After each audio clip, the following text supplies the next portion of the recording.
welcome to the Pixel Podcast. I am not Matt, and I'm here with Ricardo. What's up? I'm not Ethan. And Laurent. Hey, I'm not Ricardo. And that's us. That's us. That's the podcast for today. I feel like someone else has What to. the I feel like someone else has to introduce who I actually am, because I introduced who you guys And I'm actually here with Ethan. Yeah. I'm not Matt. Matt. Just putting it out there. No, Matt. So Matt is out enjoying a balloon festival in New Mexico He's or watching something. balloons fly into the sky. They look really cool. I could go twice as high. Take a look. It's in a basket. I'm really surprised how like popular and how like just widely accepted hot air balloons are, because to me they seem like the most dangerous freaking thing to ever do. What? You mean something you just can't control its direction at all? And you're just hanging beneath it in like a wicker basket. Yep, you're kind of just sitting in there. Well, I think the thing is like if you crash in it, unless you like directly run into anything, it's gonna be like really slow. It's gonna be like a slow descent. No. And it's just hot air. It's not like in this explosive gas, like, you know, filling a blimp with helium or not helium. Hydrogen. Yeah. Yeah. No. The explosion comes from the tank. Yeah. The propane tank. Yeah. Well, that's fine. Yeah. It's all fine. We're all fine. I mean, you get in your car, it's just a giant, you know, the engine is just a bunch of fire. It's just making fire, making things go. So, I mean, you know, just don't think about it and it's less scary. You know, just look at the pretty designs that people have made out of these giant canvases that just hold hot air and propel you into the sky. Yeah. I think the idea of not being able to steer where you're going is just crazy to me. It's just like, oh no, we're going to launch today and hopefully the wind will take us where we want to go. Just go. Yeah. It's weird, but it looked cool. I don't know. I saw pictures. It looked neat. Yeah, it did. It looked really, really cool. Again, I just feel like growing up, there was always like a cartoon that one of the episodes was like they were in a hot air balloon and it went off course and now they gotta land it. What's going on? Yeah. Like Magic School Bus or something probably happened. That probably happened. And then they there. shrunk down really small, the size of a molecule, and then And got it's like eaten. Frizz. And then that guy at the end of the episode is like, Magic School Bus? I always let the guy at the end of, or there's always someone in the episode that says, why didn't I stay home today? Was that Arnold? Yeah, I was gonna say, Yeah. was that Arnold? Because he's a little dweeb. Yeah. Little dweeby. Well, you know, kids with glasses, they're the worst. Red hair. Yeah. The worst. Yeah. Both of those things. So I guess we should talk about this beer we've been drinking, Yep. because I think that's the next thing to talk about. Yeah. So it was my turn to bring the beer this week, and I was coming from an outside location, and I was like, I need to figure out how I'm going to pick this beer up on the way over to Ethan's, because I don't know where there's beer like located near him. There's certainly not a Bevmo like right down the street from him that I forgot existed. There's certainly not a map application where you can check areas around You know areas. what? There isn't. If somebody wants to go ahead and make that, go ahead and send it to me. But so I stopped at a 99 Ranch Market and I was just like, let me find a beer with a weird name. So this beer is called Black Beer, and it is a stout from German dark roasted malt. 5% alcohol by volume. Imported. Where's it imported from? Seoul, Korea. Ah. So Well, that would make sense why it's at 99 Ranch. Yeah, that makes sense actually, because I mean it's Korean. It's an Asian food market. Isn't it like centrally Korean though or something? No, it's a lot of Chinese, Japanese, just all kind of like Asian restaurants. stuff. Yeah. Cool. So what do you guys think about it? For a stout, it doesn't taste very stouty. Am I weird? Am I thinking weird? Because I don't like stouts normally. I feel like it tastes like almost like a bootleg Guinness almost. That's what I would say. It tastes like a lot like a bootleg Guinness. Yeah. As I'm trying it again, I think, okay, I could see that. It's been a long time since I had a Guinness because I'm not a big stout person, but Yeah. The thing is Guinness, honestly, if you try it now again, probably you'll realize it's like the most mild, like stout. Oh, really? Like, yeah. I used to have those those things, the Irish car bombs. Okay. Well, that's what they're called. I don't know. I know what politically. they're. I'm not. Yeah. I'm saying. I'm saying that that's also Jameson whiskey. And oh no, actually that's it's Bailey's Irish cream. Bailey's Irish cream with a little bit of Jameson whiskey, and then just a whole bunch of Guinness. A whole bunch of Guinness. You drop it down, you drink it. Pretty much chug it till before the milk curdles. Yeah, exactly. You have a challenge, bro. Yeah, it's a challenge. I don't know. I think those things are okay. I think they're pretty good. But then it's like mostly because Bailey's Irish cream is really good. Yeah, but it's also weird. You're just drinking a whole like a beer just like super quick and not enjoying it. It's like I don't know. It was kind of weird. Hey man, that's drinking for you. I guess you're right. I guess a lot of times you're just like, do this really dumb thing. I suppose you'll feel better later, and then you'll feel way worse later. And you regret everything you did the night before because you don't remember it. Mm-hmm. I think this beer is okay. It's fine. Yeah, it's not bad. Like again, it's just like a Guinness to me. Like it's stout. It's a pretty standard stout. Yeah. If you could give it a score between 1 to 5, what would you give it, Ricardo? I would probably actually give it a 3. Like Laurentians? Not bad. I'd say I'm in the 3.5 range. We don't do halves around here. Just let you know. You can't split 4. a ton. I'm gonna give it a 4. Oh, 4? man. Oh, Yes. wow. Okay, round up. All right. Nice. It's a nice smooth stout. So I agree. Not too bitter. It's got that nice little chocolatey finish. Mm-hmm. So I'd give it a 4. You know what? I'm gonna give it a 4 as well. Dang, son. Because I don't really like stouts. This one's really nice though. I like it. It's very smooth, like you said. Yeah. So that is black beer. I'm sorry, that's what it's called. It's exactly what it's called. Yeah. Black beer. I wonder if there's like a translation thing. Find it at your if you have a local Asian market, find it there. You can get a black beer from German roasted malt made in South Korea, traveled to America. Exactly. To drink it. That's called a world beer. Span the globe by just sitting in your house on the couch.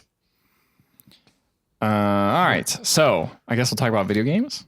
That sounds good, right? Yeah. Video games. That's what we're here for. Sure. Not beer. Despite, we played some this week. We did. Matt leaves, and we're like, oh, gosh, we gotta like make up for you. Gotta make up for it.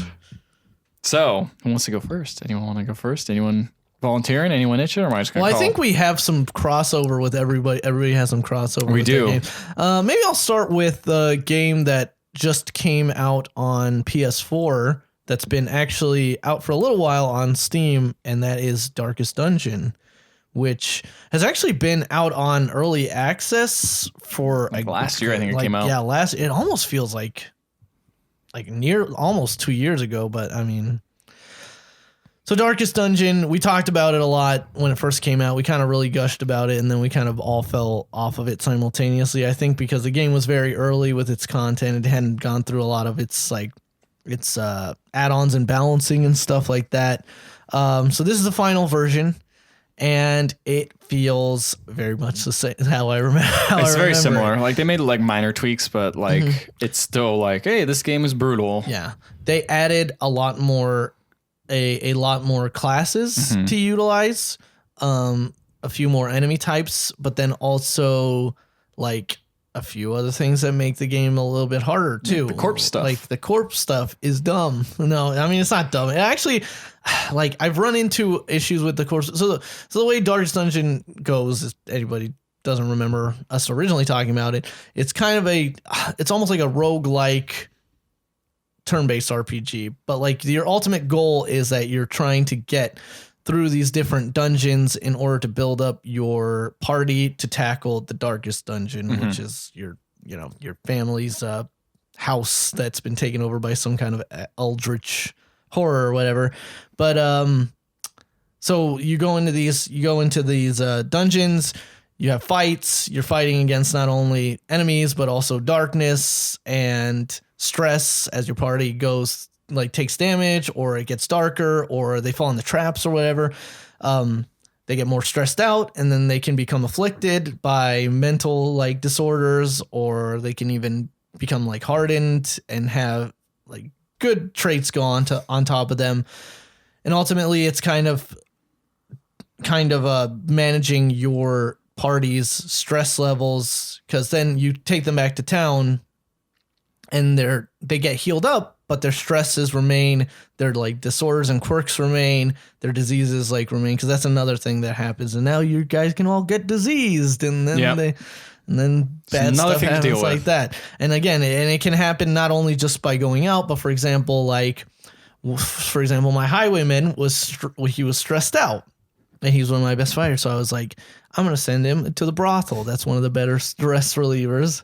So as we all know, go to the stress. We went to the brothel. I went off on another mission, like with a different party. Came back, and he was no longer stressed, but he had contracted syphilis. Oh, cool! And that, as we all know, that took a ton of like his stats down. So then I had to take another week to send him to the sanitarium, which now also has a medical wing where you can cure diseases.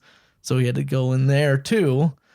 So it's kind of... sounds like it would raise his stress realistically. Like, oh man, I got syphilis now. This is terrible. I know, realistically, but fortunately for me, it did not.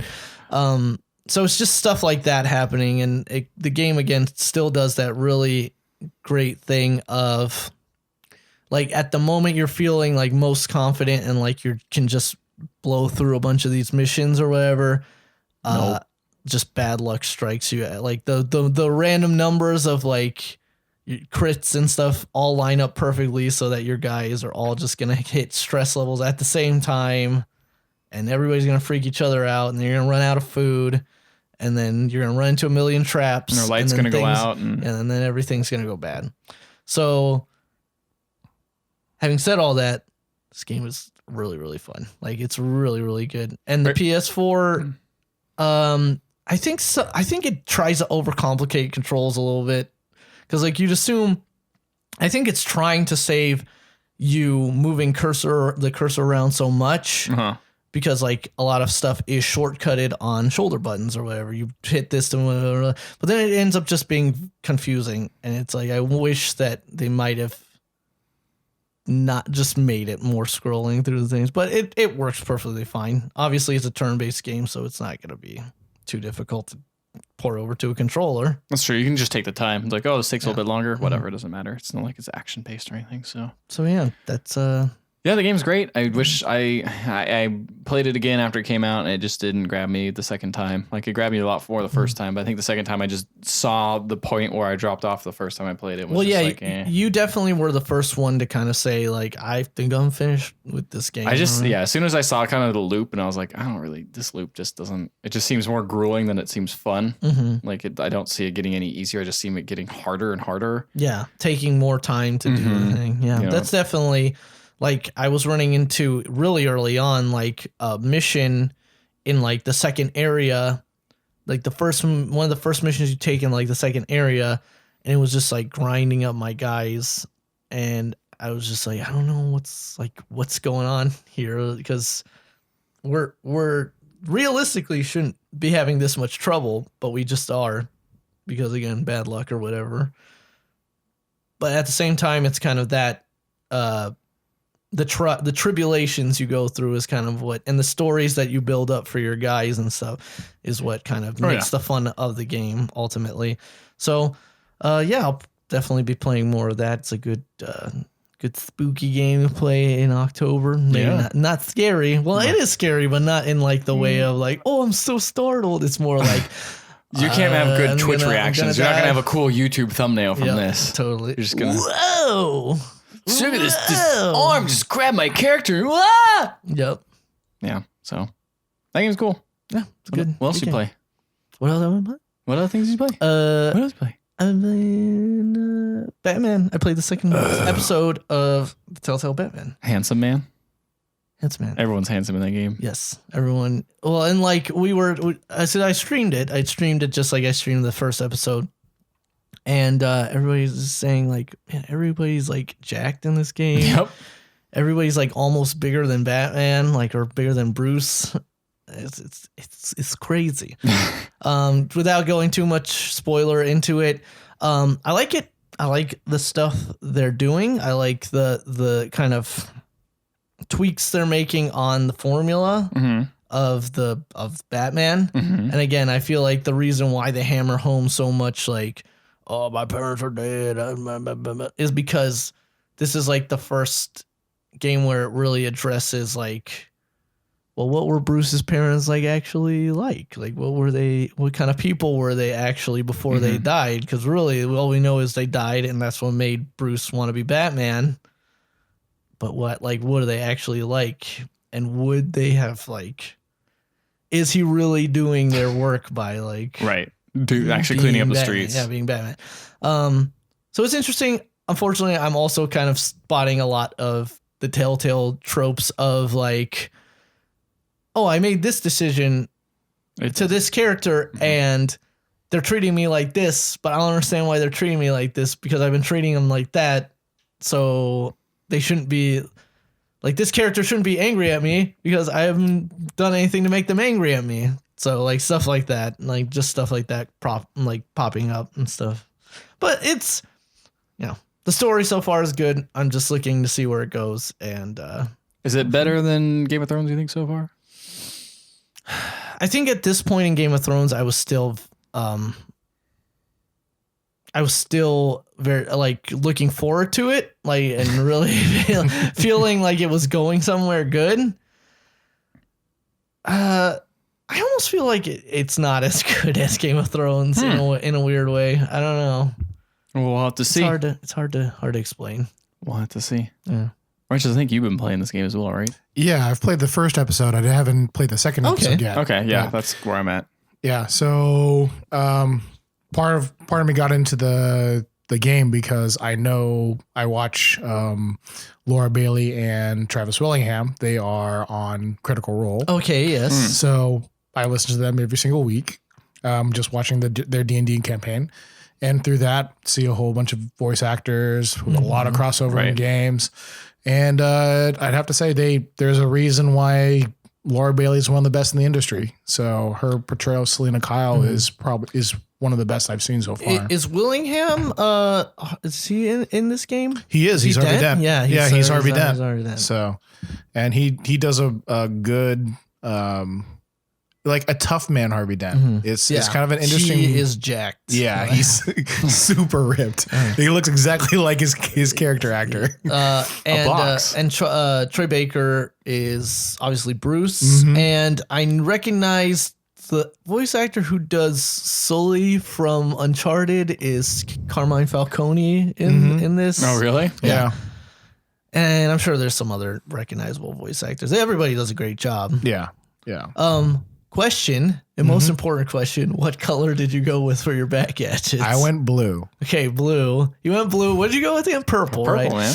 Oh, man, I'm sick of this yellow. I went with yellow because I'm like black and yellow. That's like Tim Burton Batman. And like a song, yeah. Yes, exactly. And then it's like, I didn't realize it was like whole computer monitor. It was just kind of look like it's just yellow. Like drenched in PP. That's great. Yeah. Good. I'm glad you regretted not going against my better judgment of doing it. Looks great when it's like on his costume and like in his gadgets, but then when it's like, I'm going to sit in front of this giant yellow screen, I'm just like, this looks like somebody pissed all over it.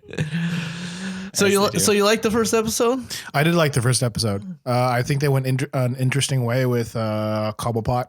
Yes, he's probably one of the more interesting portrayals. Yeah, he's a tall and lanky. He was a childhood friend of Bruce's. Still got the Cockney accent and still got the rough and tumble, but he came from a background of privilege, which is interesting.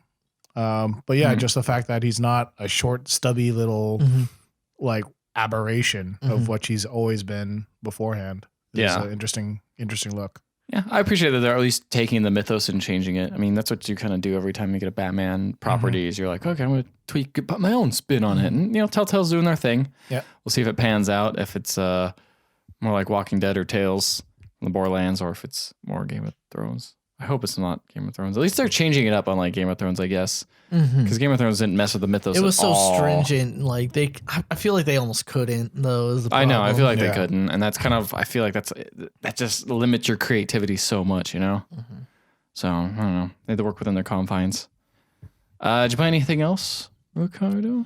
Yeah, I played something that you played, which was just a little bit of Super Mega Baseball. Yeah. That game is great. I played it mostly because they announced Super Mega Baseball 2 is coming out. Yes, they did. They announced that in 2017. So this is Metalhead Games. Yeah, Metalhead. I think that's the only game they make. Yep, and they're like, we're making another one. Yeah. So Super Mega Baseball Extra Innings came out just for the Xbox Gold program just now. So I think you can, as soon as October hit, I was like, oh, I'll download this game. I always wanted to play it because I heard Ricardo talk about it. I've heard other people name it as like their sports game of the year and all this stuff. And I'm like, well, it's been a long time since I played a sports game and even longer time since I played a sports baseball game because I think the last one I played was on N64. It's been so long. And the only one that I remember that has gotten pretty good reviews is The Show. Yes, The Show, but that's a Sony exclusive. Yeah, it's a Sony exclusive game, and I think it's still Sony exclusive, isn't it? I believe so. Man, like sports games are so weird at this point. Like the MLB license is like almost exclusive to Sony. The only other MLB game that comes out is that really bad RBI baseball on all platforms. That was like once, and those don't even have real licensed people though. They're all fake, right? No, that is RBI is it? baseball is an Okay. MLB licensed game. It's just bad. Okay. Because it's literally like on tablet. It's on Xbox One. Oh, it's on PS4. I mean, that's kind of like how was it like 2K and Live? I mean, they're still making live games, right? They're really crappy. Yeah, but the live is really bad. And then EA has the exclusive NFL license too, so only Madden's coming out. I believe I don't know if they have the only hockey license, but I think they're the only ones who make They're hockey the only ones games. that make them I anymore. wonder if it's just because it's so small. It's not as big of a fan base as football, baseball, or any of those. Yeah, 2K used to be the top in hockey, and then EA took over it. And then soccer is primarily EA has FIFA, and then Pro Evolution. Pro Evolution is Konami. It's like the only game they make. Yeah, anymore. And those are both pretty good. Like they're both pretty. Any like, given high year, up there. someone will say that Pro Evolution is better or FIFA is better. Yeah, like it's very interesting how they actually have like level competition in that, unlike Madden where they can just do whatever they want. Yeah. Although I heard this year's Madden's like one of the best ones in a while. So anyway, even a blind squirrel finds a nut every once in a while. But yeah, so this is Super Mega Baseball, and it's arcadey, or it can be arcadey, because the interesting thing it does is it has this thing called the Mojo meter. At least I find it interesting. The more Mojo you have, or is it Mojo or Ego? Ego is the difficulty. Ego's the difficulty. So I'm thinking of Ego. They also have Mojo, but Yeah. Ego, basically you could set that, and the higher Ego, the less auto assisting it'll do. So I have it really low because I'm really bad at games. Like it even makes it so that this is the part I kind of want to, I'm sure I can individually turn this off, but where the batter automatically goes to where the ball is. You just have to do the timing basically. Yeah, like that little like I'm playing on 60 Ego right now. Oh wow, that's much higher. I'm like on 18 or something. And it still kind of auto assists your cursor towards where the pitch is going. It just shows you where the pitch is going way later. Like way later. So like you have to actually watch the ball path more and like figure out like, is this a ball, is it a strike, like is it a fastball, do I want to swing right now, like stuff like that. But the game is super simple. Like all the stuff in the game is like really, really intuitive and simple. And there's a really cool thing about it where you're playing it just like gets you right into the game. Like it just totally you start playing it, and then as the game goes on, it'll pop up and be like, oh hey, here's how the base playing a stealing pitcher works. Yeah, here's how base stealing works. Here's how you can quick throw the outfield, or I don't know anything the about cutoff man. Yeah, cutoff man. Yeah, see, I don't know anything about baseball, but all that stuff. And I was like, oh, this is really fun. And just the fact that you can just plow through those innings super quick just makes it awesome. Because it's like 5 innings default. If you play a season, you play I think all 9. All the innings, I think. Yes, you play all 9 innings. Yeah. But either way, they go really quick because you just hit A and skip to the next one. It's super fast. It's just you just keep going, and it really speeds up the game of baseball, which traditionally has always been criticized as like a slow kind of game, but it makes it a little bit more accessible to people. I think you can kind of see the fun of it. Super fun. There's some weird stuff about like as soon as you get a ball, like I'm like, okay, I'm gonna throw it to first base or whatever. And I hit it, and I feel like the character just sits there and goes, and then throws it. Yeah, because like if you hold down the button, it increases your power, and you can actually preload that throw before you feel the ball. So there's kind of like a technique of if the ball's coming to you at say shortstop and a grounder, you're gonna want to hit the first base button to throw to first base like before, so you can start charging up that throw to first base so that as soon as you field it, let go and he'll just like rocket it out. Okay, because I would always hit B and just kind of wait. And it would take because there's a power meter for your throw. So like if you just tap it, he's gonna like just do a really nonchalant throw. I mean, it didn't even tell me about the power hitting. Yeah, where for you a while, can but eventually it was like, button. oh hey, you can hold this. I'm like, oh, that makes my hits way better, kind of. My only problem with just baseball games in general is like when I hit the ball, I feel like it just goes wherever. Like I don't feel like I have any control. Like, well, if I hit it this way, it's going to go this way or this way. It's like, I mean, I guess that's how it is in real baseball because no one really knows exactly where that ball's going to go. Yeah, totally. Like in this one predominantly, it depends on if you're early on the ball or late on the ball. Yeah. If you hit it earlier, you're going to pull it like more to your batter side. So like if you're a right-handed batter, you're going to pull it down the third baseline. If you hit it later, you're going to slap it to the opposite field or whatever. That's primarily what happens. But yeah, you're totally right. Like you can't really place your balls. It's very difficult to do that. And I guess it's fine. Real it's baseball, realistic. Yeah. So I mean, it's realistic, but sometimes it's like, wow, that sucked. I just got put out right away. It's like it's not my fault. You hit it as hard as you can directly at somebody. But it's still super fun, quick. It's nice to just sit down, bash out a couple games. The character models are weird. Yeah, they're really weird. Like that's the one thing is like the presentation of the game is actually not terrible. Like the music is fun, and like I love all the little sound I like effects. how it pops up as like Heavy Metal Studios and it just plays like metal the entire time. And the like the sound effects and like the stupid voice acting of like the umpire is fun. But the character models are really, and animations are like really, really weird looking. That's like predominantly the thing that I noticed in Super Mega Baseball 2 that they improved was that the player models and the animations all look way better. I think I read a little article about, they were talking about reception they were shooting the first one. Like people love this game. There's like a couple little things that we're going to change in the second one, but like, we got really positive reception. But one of the things everyone was divided on was the art style. Like some people were like, this is horrible, or some people liked it. I think, are the characters, they feel like they're randomly generated, right? There's characters like on each team. Right, but like the character, like the way they look and everything. No, well, I mean, one guy will look exactly the same as he does throughout each version. Like, for example... Right. No, I'm just saying, but they're like probably randomly created, and then it's like, okay, this person is... These sliders went this way randomly, and then we got this character, and we put him out there. Like maybe, I mean, like... Because I saw some characters and I was like, dude, this looks kind of racist. Like, oh really? Yeah, and I was like, this is bad. Like, I don't know. It's but I just assume it's just random and it just happened. Like the main guy on the box and stuff is Hammer Long Ballo for the sirloins. Yeah. What team are you playing? What team is your favorite team to play as right now? Overdogs. Oh, the Overdogs. Yeah. All right. It's a good name. I like. Plus, they got a dog on the front. I like the Moose. Moose are good. Moose, power hitters, bro.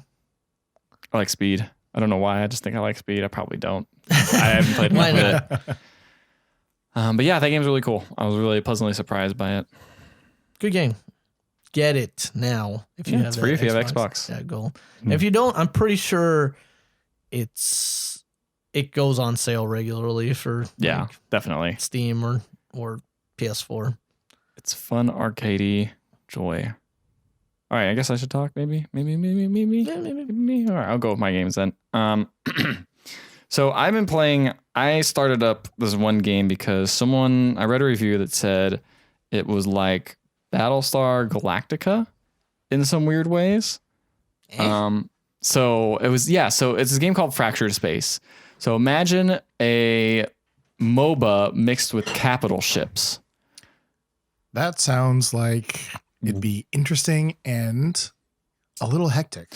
It's a little crazy, I'll be honest. So the reason it's playing as like capital ships, so it's got like a full flight simulator, is you basically it's a free to play game. It's really kind of hard to start off and explain this, but you're playing these big hunkin' battleships, and you have to basically take over these areas, and your goal is to get to the very end where you can jump into your enemy's main base and start blowing it up with teammates. It's 5-on-5, and the respawn timers are pretty long. They get longer as the match goes on. There's no like general mobs to shoot at or anything like a traditional MOBA, but the way the lanes are structured, there's 2 lanes. You can pick one side or the other side, and you go and you take over these little mining operations. And the more mining operations you get, the quicker your ships level up, and then you can go back and equip them. So unlike a MOBA where you can just level them up, you have to go all the way back to base and then put some points in and be like, I'm going to go the defensive route. I'm going to go the attack route. It's very simple. There's not a lot of like item buying or anything. And not a lot of high level strategies. No, not as far as that goes. So you probably mentioned this, but I must have missed it. How many players per team? How many ships per team? 5 per team. So standard MOBA type. But some things, it's a lot simpler. Like I said, everyone shares a level, kind of like how Heroes of the Storm does it. And then I believe it's like 5 minutes into the match and a middle part opens. And if you control that, your team gets a massive buff. So most of the time you have a couple ships sparring, and then you at one point just everything just goes in this one area. And I gotta hammer in the point that these are huge ships. So you're firing you have like maybe 6 or 7 different types of guns on your ship. And some of them are carrying fighters that fly by, and you have point defense systems. So your like guns are shooting these fighters down. So it feels very massive and very much like you're having a huge battle, and you're kind of greater than some of your parts, because these ships are supposed to have like, the idea is they're supposed to have like 5,000 crew members on them or whatever fighting. And everyone's just shooting fighters, and it's very interesting. Like it has a really cool feel to it because everything is just such a larger scale and everything moves so much slower. You have to really take account your momentum, and like trying to fly a ship that can strafe. It's like, okay, I'm going really fast. Okay, now I gotta try to move. Oh God, I'm not moving. I'm gonna hit this asteroid. Okay, now I'm stuck. And then these people are just railing on you with everything they have. It's really neat for a free-to-play game, but then it comes down to the problems with free-to-play games is I thought Heroes of the Storm was really bad about giving you like anything to work with, but this game is like, hey, you get 3 ships. Isn't that cool? You start off with 3 ships. How much does it cost to get a new one? How much? Oh, it's quite a lot. It's I mean, it's in dollars. I actually don't know how much the dollar value is, but as far as free to play value goes, like the cheapest ships, there's maybe like a couple of them that cost like 10,000 credits.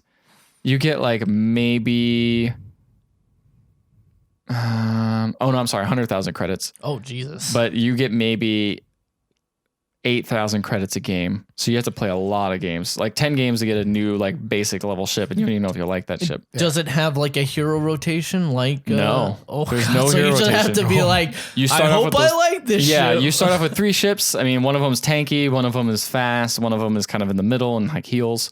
Actually, you don't even get a heal ship. Never mind, forget that. You get a self-healing ship. So there's no like healer ship for other? There is a healer ship. You can get that at one point, which heals other things. Like all the little specialty ships, like the cloaking ships and stuff like that, you don't get for free. You get a ship for free if you give them their email address. I don't know. It's weird.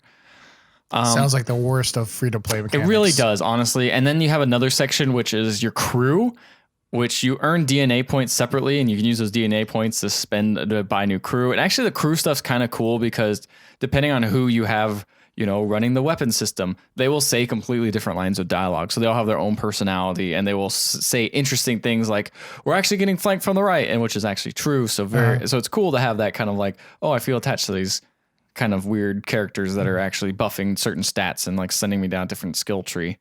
But I don't know, man. It's weird. I kind of want to play it with someone else because it actually has a lot of skill in like shooting and maneuvering and things like that, more so than like a MOBA where it's just like, well, it's top down. You just click the button and you do a thing. Not to say MOBAs aren't skilled, but it feels more like, positioning is really important, and how you hide behind asteroids and actual flying.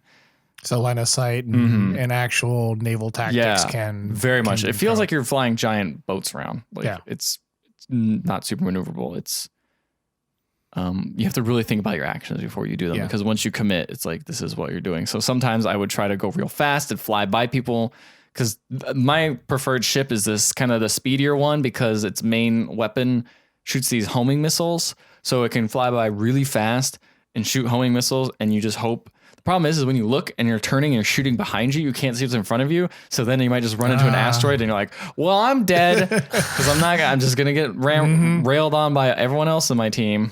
So yeah, I like it, but I also like just the point of like, it's going to take me forever to get a new ship. I feel like it sounds like you enjoy what the game could be, but not necessarily what it is right now. I like the game itself, like the game matches are neat and fun and an interesting take on the MOBA genre and like a space fighting type game. And it looks really pretty. It's a really good looking game, like just really good looking.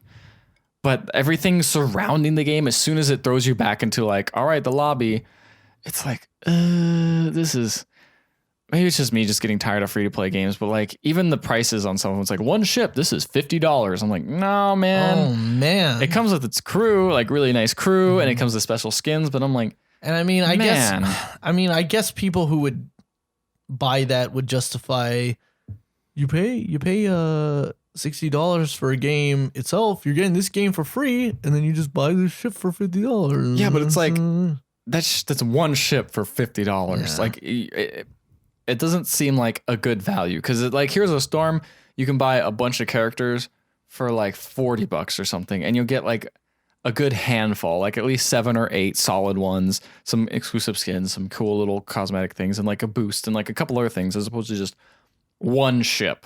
You know, I know there's not, this game just came out, so there's not a whole lot of other ships to choose from.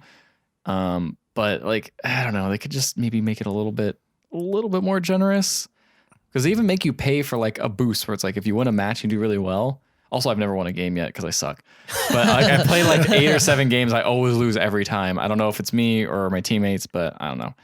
Anyway, so if you press this button, it spends that boost. And it's like, I got to know when this boost is, but that boost costs money to get. So it's like, what the hell? It's kind of gross. I forget who recently tweeted like one-use items in games are like the worst possible thing you could ever do. Well, like that's the thing is like a boost in an. I keep going back to Heroes of the Storm because even though I don't think their free to play model is that great, it's at least not offensively bad. They have a boost system in there too, but it is like a one-time use. But you get like 3 days worth. So it's like, oh man, I'm sick. I'm gonna have to stay home from work and just play a ton of Heroes of the Storm. It's gonna be great. I'm just gonna buy this boost and get tons of experience and stuff. Like that seems worth it as opposed to one game. It just feels weird having one game, like spending this money on this one game to give it a credit boost. Totally. I take it it's like $5 for the boost or something like that. I think it's like 2, but I mean that adds up quick. Yeah, it It's does. like Yeah, if it's just one match. That's the thing is like there's no incentive to value. Like Egg Inc., the game I still sometimes play. Egg. You still it has that thing where it's like the perceived value of okay, these eggs cost this much, but if I earn this much money, these golden eggs will eventually become way cheaper in price because I've been putting them in this piggy bank. That piggy bank is way cheaper than actually buying the eggs outright. So my perceived value has changed, and it like makes me feel like I'm getting much better value for, you know, paying this money as opposed to, wow, this is just really expensive right off the bat, and there's no way it's getting cheaper. So Yep. Free to play games, but that game's cool. I might still jump in. It's fun to the games are short. They're like 20 minutes long or so. It's just, you know, something to go in and chill and shoot some giant ships down and watch them explode and get mad and people rage out when they don't know where to go. You know, standard MOBA affair. Yeah. Sounds that way. What else did I play? I played. Okay, so this game came out in I think 2014. It's been on my list for a while. It's called Neverending Nightmares. I don't know if you guys have seen it, but it has a very sounds very familiar. It's a very distinct art style. So the art style is completely black and white, basically, except for blood and like things you can interact with, which is very weird. It's like a 2-3 hour short walking type game where you just kind of walk and click on things and stuff happens. And depending on what you do and which paths you take, things can happen. October. It is October, and I was like, you know what? I need to play this game because I've heard the art style is really cool, which it is. The game itself, though, it's not a huge fan. It does that thing where they have put some enemies in later, and I get it to be like tension or whatever. But like the middle halfway through, you go to like this part where you're in an asylum, and there's these like weird zombie things that are in straitjackets, and they are really weird. The problem is they go by sound. So you have to walk real slow. And anything that makes you walk real slow to me in a game is really boring. Because especially if you're trying to get past them and figure out kind of how their pattern works, and you keep messing up and you have to die and come back and then try to go around them slowly, it's just frustrating. Well, because that kind of mechanic in those games, you're not doing anything fun or you're not really outsmarting anybody. You're just taking more time to do the thing that you need to do as much for as no reason. Yeah. One thing in Soma, kind of like how you encounter characters, there's maybe like 2 monsters you encounter twice or something, but most of the time you only encounter something once and then it'd be done. Like you wouldn't see the same, you'd find out how it worked and then adapt to it and figure it out and move past it. This one, it just kept putting like, there was like 3 monsters total. And once you figured out their gimmick, you did it and then it was done. You know, it wasn't anything clever in much of a way. But it does have some really cool visuals and it tells a weird story that has like branching paths depending on what you do. It's hard to describe how cool that game looks. Cause when you look at screenshots, it looks kind of bad. Like I honestly was like, why did people talk so much about this art style up? But when in motion, it looks really cool. Like every way everything animates and everything, it looks like you're looking at like a kind of one of those new age cartoons in a way that you're actually interacting with. It made me jump a couple times. It was a little disturbing. I don't know. This is a pretty solid horror game. You can probably obtain for like $2 or $3. How long was it? 2-3 hours. Okay, it's odd when you're talking about horror games because you have something like a Soma, which is a few hours, and then that's like a few hours, and then you have something like an Alien Isolation, which is like 8 hours long. Well, actually, Soma was like 8 hours long. Oh, you think so? Total. Oh, is it? It was pretty long. It was I think Alien Isolation is like 30 hours long. That's the problem. Jesus. Yeah, it's like a full length game, like all the way out, but you're just hiding. That's kind of to kind of keep that tension going for so many hours is kind of tough. Yeah. It is very tough. And so I think a lot of pacing in horror games is a big challenge. Oh, it totally is. I mean, that's why I think PT was one of the better things is because, and this game kind of does PT in some weird ways. I think it came out before it, maybe, I'm not sure, where it's like a repeating area because it's a never ending nightmare. So every time you can't tell if you're actually dying or you're supposed to die to progress the story. So you're kind of confused with what's what. And it plays around with your sense of what is real and what's not pretty well. I just kind of assumed I wasn't a nightmare though, because it's called Never Ending Nightmares, man. Yeah. They never stop. They did the bait and switch though. It was all real. That would be crazy because that would almost be impossible considering what they do. Considering your character dies multiple times. That game's cool. If you're looking for a spooky game to play, you can for Halloween you can do a lot worse. But yeah. Just watch out. Just be prepared to deal with some frustrating enemies. And some of the puzzles are a little obtuse, but not too bad. I didn't get stuck for that long.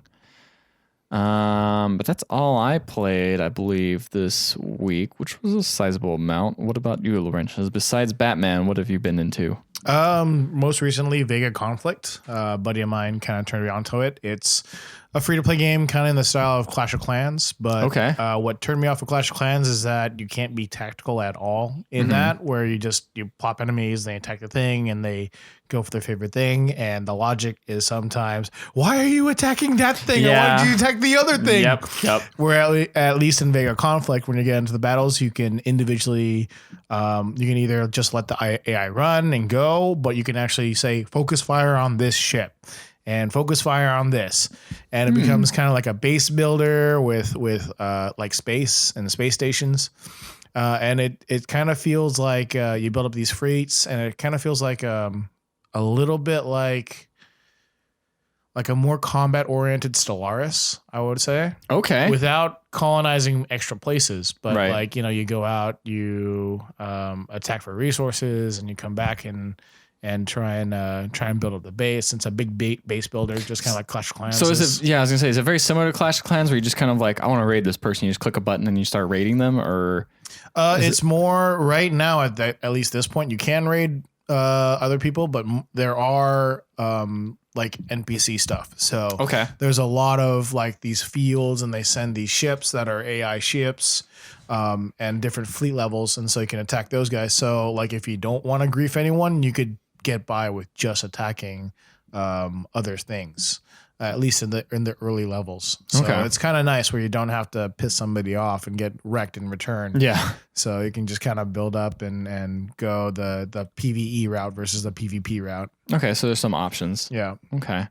But is it just like it's just you have your single base and then it goes to a different screen and then you're at someone else's base, regardless if it was like CPU or person? It's actually there's actually a couple different screens, so it's kind of nice. It's a little bit more dynamic where you come in and you go in your base and then you go out and you see the sector, and so you can see all the bases and then you can see the routes of these either the player ships or the AI ships kind of going over to this central place. And so you can kind of zoom in and then select a base and then go for that, or you can select those enemy cargo ships or the convoys and go for those. Can you have multiple bases? I haven't gotten that far yet, so I don't know yet. Okay. So I can't. I guess stay tuned is a thing. I have to progress a little bit farther. I haven't seen anyone with multiple bases yet, but you can have multiple fleets. So that's an interesting thing. Send them attack different things, and you can let it run if you want. Don't need to direct every battle. So so it could go auto run in some places. Yeah. So right now, I think my base level is like base level 5 or 6 or something like that, and it looks like I can have up to 4 fleets. I still have just the one, but I could probably send those guys out all independently and then just have them attack multiple convoys and then come back. I've been looking for some new phone games, so I might download this. Phone game. Phone game. Yep, a phone game. And it's a space game too, from what it looks like. It's a space game, yeah. Yeah. Every game from now on Ethan plays will just be a space. It's true. Titanfall 2, Battlefield 1, all space games. All space games. All the space combat from World War One. Yep. It's the reason why Franz Ferdinand was assassinated. Because he wasn't allowed to go to space. He was like, did he fake the space landing? Yes. The space landing. They landed on space. We have landed on space. It's like, what? You can't do that. And then they realized they couldn't. And they shot him. And then they shot him. Yeah. That game seems pretty interesting. I mean, there's what's the free to play like? Is it not too bad so far? Like I haven't really needed to use any resources because a lot of things, especially early game, are all free. Okay. So like repairing your ship has been free so far. At least I haven't gotten them dinged up too much. Time frame as far as like a lot of the research and power stuff is sub hour. So okay. But this is all early level stuff. So so I haven't seen like the higher level, but they get you hooked and then they get you in deep and then they pull out and say, hey, pull out your wallet. Yeah. Pull it out. Yeah. Check it out. But yeah, so far it's been pretty manageable, and you can just pick it up 5 minutes, then put it away. What's the clan stuff like? Because you said you were playing with your friend. Can you join like a space clan? Yeah, you can join alliances. I haven't quite gotten to that point where I can join to his clan yet, or anything like that. But it looks like you can set up alliances, and there's like a reward to do so, and kind of I would assume kind of like the way Clash of Clans works, where you can have like attacking other people all as a group and coordinated. But I'll have to see because I haven't gotten to that stage of the mechanics yet. I might check this out. I'll check it out. Mm-hmm. I'll report on it next week. Yeah. On my findings. Anything else? Con Man the game. Please explain this. So please explain. Yes. So Alan Tudyk, Nathan Fillion, whole bunch of other people. Oh, yes. Yeah, they had that web series called Con Man. Yeah, and so they made a game based off that series. And they got Nathan Fillion, they got Alan back, they got Nolan North, and they got Felicia Day to do a whole bunch of voices. All right. And then they have like these little Easter eggs. It's all the characters from Con Man, and then they have like a little Kevin Smith security dude. And you make a convention, and it's running this convention for nerds. Yeah, for nerds. And it's all kind of like generic for the start. Generic nerd stuff. Yeah. Do you guys like goblins? TM. Yeah. But the cool thing, laser swords. Oh yeah, fireball. I have elf ears. I can't think of more generic, just nerd stereotypes. Yeah.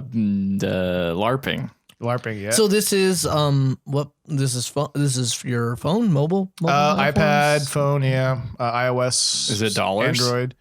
Or is it free to play? Free to play. Yeah. Got some dollars for like con bags and things like that. To get Con bags? Yep. So the con bags you get like resources and like money and things like that. And then you get other like little consumables to go ahead and speed things up. But it's kind of a cool thing. Periodically you'll have alien invasions, and so you use super fans to go ahead and fight them off. And the nice thing about it is that with the super fans, they're actually real people who donated to the Kickstarter campaign. They got kind of that's realistic. up. Yeah, they got sketched up as like a character in this thing, and so you fight the aliens and go from there. But it's pretty cool. Still haven't put too much into it, but it's like you grow the con size, you have the booths, and then you can set up VIP people who give buffs and things like that. And gotta keep the restrooms running and the food up and the trash cans. And I mean, people make it seem like cons are really easy to run, but I've been to a lot of cons that are really awful. Yeah. So it gets tough. So yeah, it's doing that, and then it's just growing and growing and growing. And I'm starting to get into the higher level stuff, like that the bathrooms don't look like little shacks that look like crap. What's the fun in that? That's how I feel every con should be. Also, when I'm looking at Con Man, I looked it up on my phone. It popped up with the Coup board game, and I was like, "Whoa, there's a video mobile version of that." And I'm like, "Wow!" So I'm gonna have to check that out as well. I got so many phone games just now. Yeah, I'm excited for this. Yeah, the game sounds pretty cool. I mean, it sounds like as long as the free to play stuff isn't too bad. Yeah, seems like it could be a fun little management thing. And it's kind of funny just hearing all the little sound bites that you get from all the different celebrities. Recognizable. Yeah.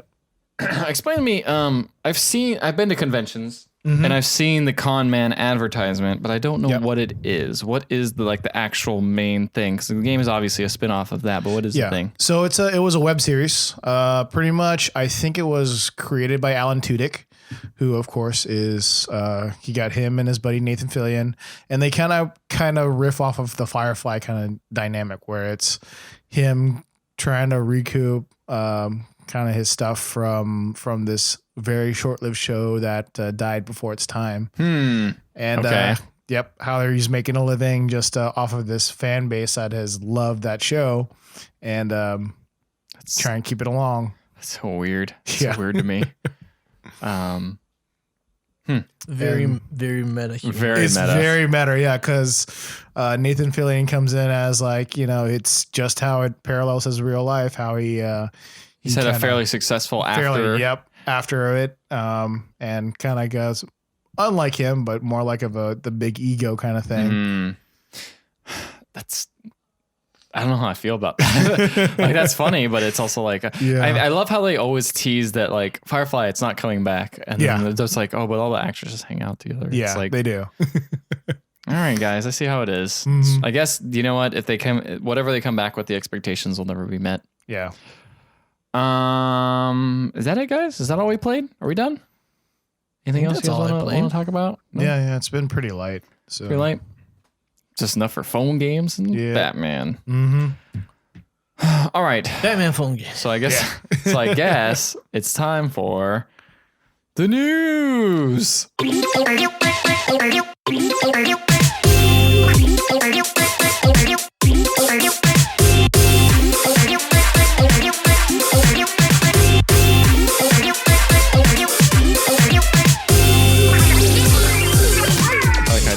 Adapt Matt's Matt stuff, and I'm just gonna bring in my own stuff because I'm not gonna be an original host. I'm just gonna copy what he does. Makes it easier. The news. So not much news this week, but there was a pretty interesting announcement that actually happened a couple days ago for us, since we're recording this on a Monday. Twitch Prime. So I wondered if this was going to happen ever since, I think it was last year, Amazon bought Twitch.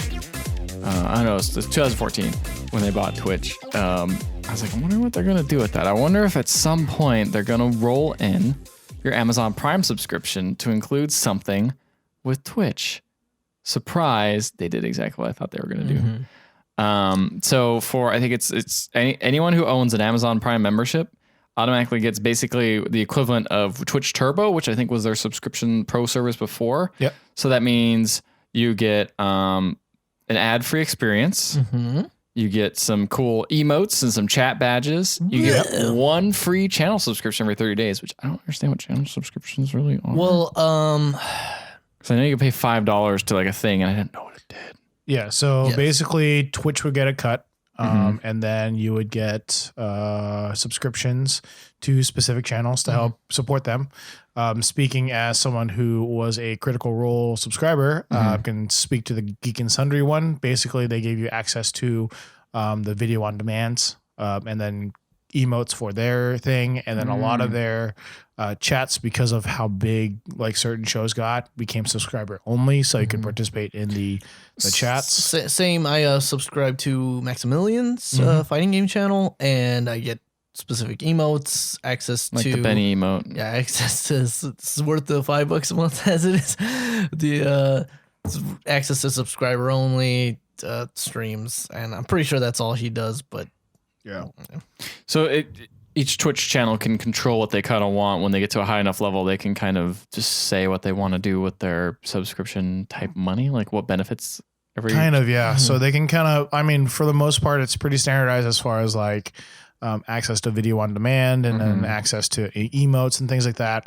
But it seems to be pretty customizable to each channel. And then so the cut that they get also can be negotiated. Because I always wondered how it was different from like following, because you can follow any channel, you can right? follow any channel. Okay. So and it'll tell you when they're streaming, but you're not actually like supporting them. And if you want to like be like, this person's great, I'm gonna give them some dollars. You do subscribe is probably the way to do it. Or you can throw those digital bits at them that they added. cheering. Cheering. You can cheer them on, like, you know. I want to cheer the guy in the background. It just feels take some money. That stuff to me just feels so like old cam girl type thing, where it's like full money, whatever you do with. Well, I mean, that's the thing is like Maximilian works a lot on a tip like service. Like people like during his stream will just be sending him money. Like they usually do that, but it's usually a third party thing. I know I think it was like whenever they added the cheers, it was like a couple that months is ago. a totally a third party thing that he was doing before. I don't know how he's adapted since the cheering. I know the cheering thing is I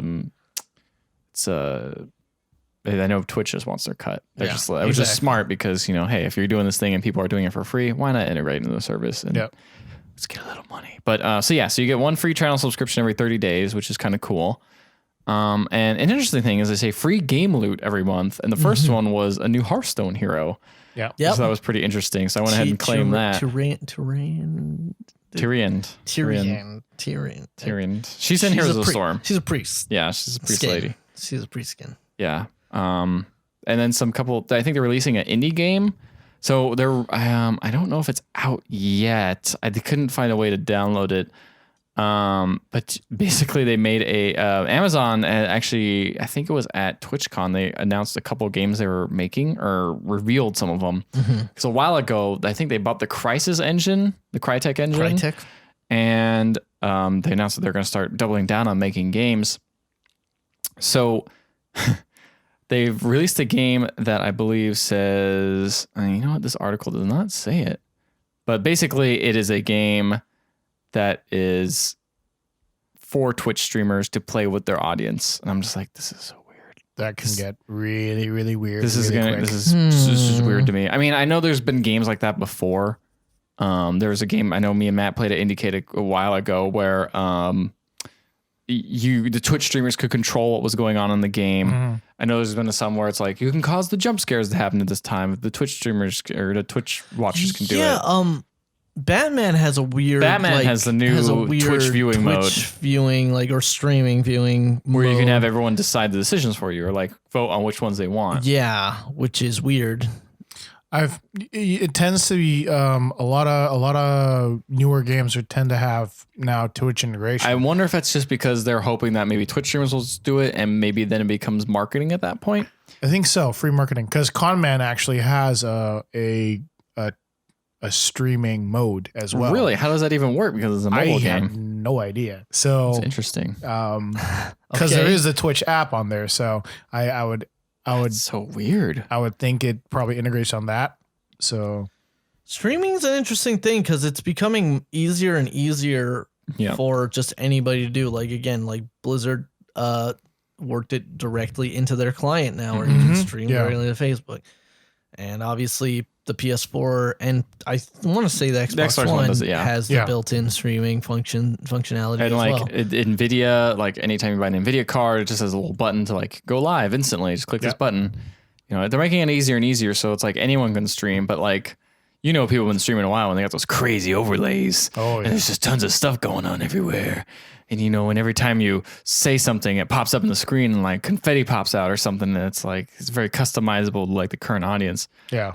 Streaming it to me is just, I don't know, very interesting. Very interesting thing that I kind of want to get more into, but I'm also like intimidated by it. Yeah. It seems like the barrier has been both lowered and the production value needed has been slightly raised. Yes. In this weird thing. To stand out. Yeah. Oh, totally. Yeah. Although production values, I think people kind of overestimate how important those are. You can get away with, you know, very, very simple, easy stuff to get up and running, and it should be fine. Well, I didn't put this in the news, but I know the Logitech finally came out with a new webcam, because the webcam I own was their top of the line one. It was like $60 or $70 or something like that, because it's so old by now. Like it doesn't run at 60 frames a second. I can't remember the number off the top of my head, but it doesn't run at 60 frames a second, which is, you know, like in the new age, it's like 60 frames, bro. You got to have that. And it also has an integration with an automatic green screen. So you don't actually need to buy a green screen anymore, but it'll try to figure out your background and crop you out. So it'll put you right into the game, which is the new thing that Twitch streamers do, is because you don't want all that extra like random stuff. So you're just going to be shoved into the game, you know, and take up less space.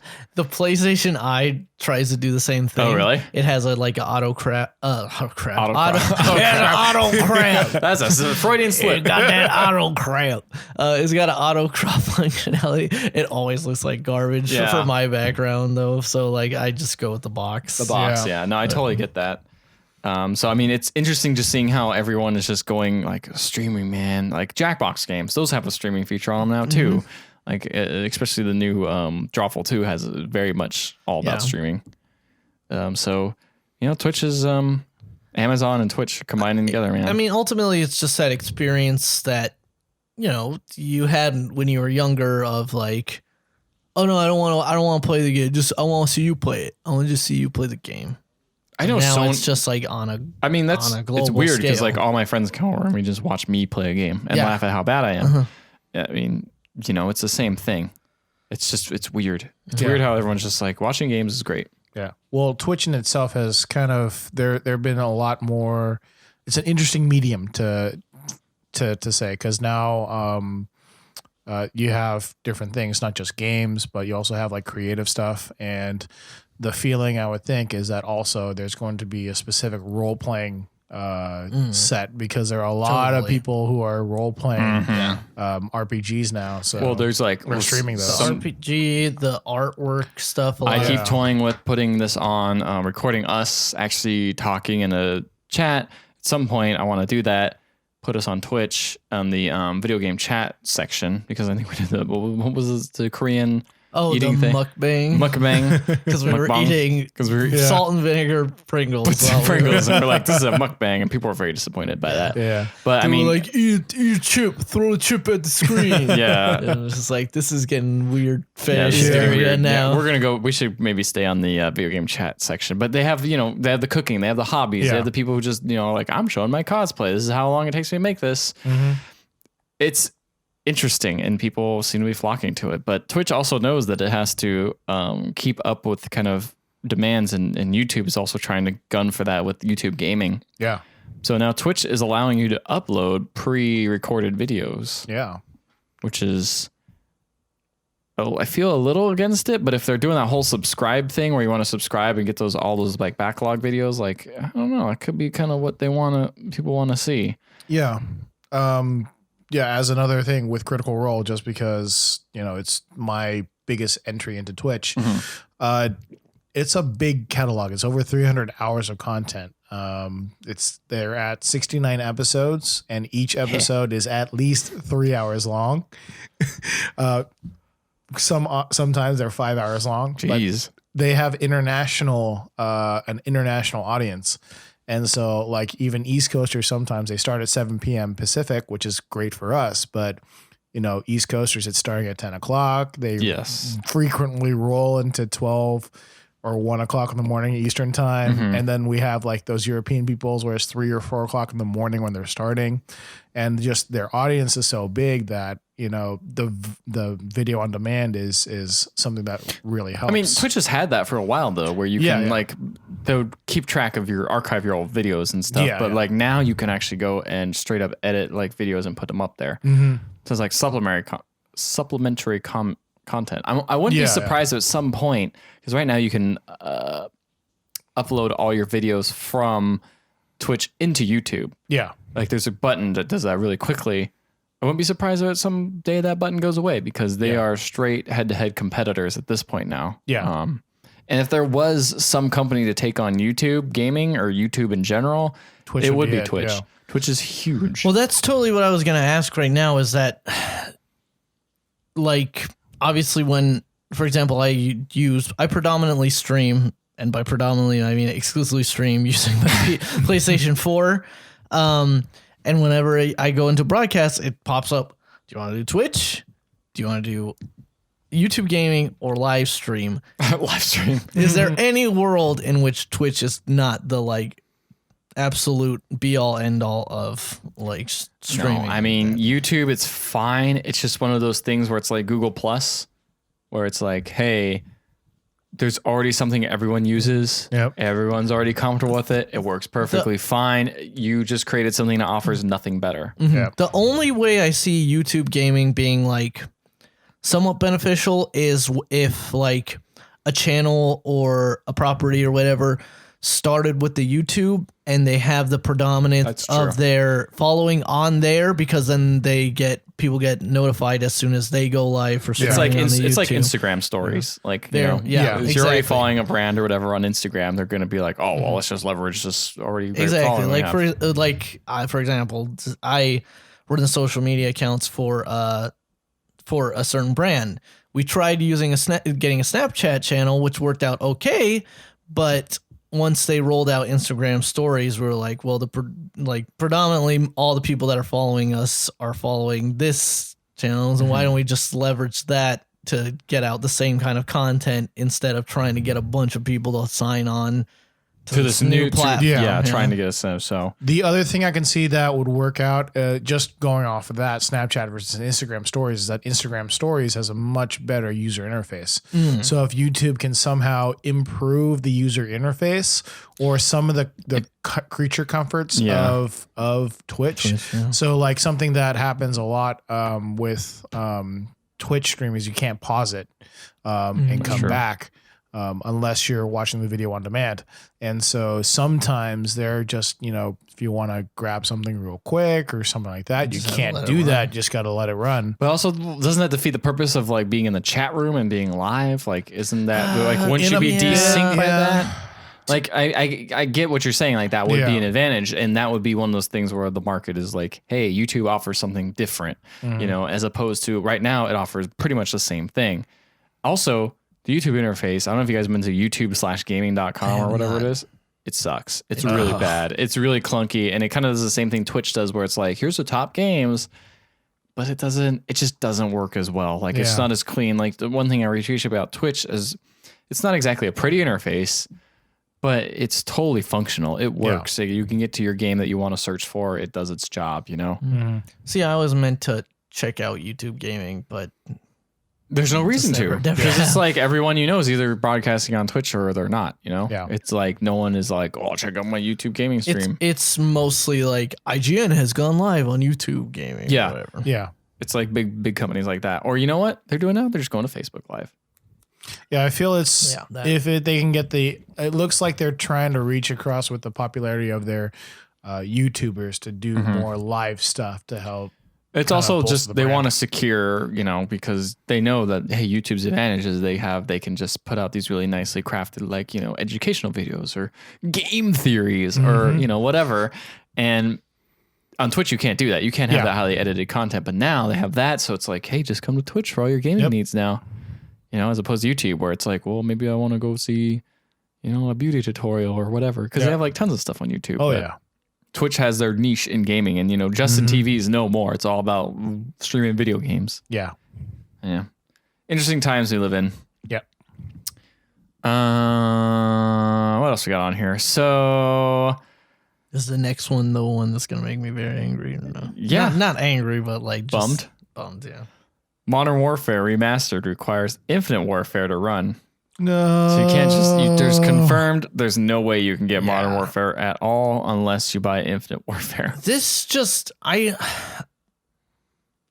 understand why Activision is doing this, but at the same time I don't understand why it seems very consumer not customer centric. Yeah. Not customer focused. Yeah. Well, because the thing is it's like I understand why initially they were like, the only way you're gonna be able to get this Modern Warfare remaster is if you get the new game.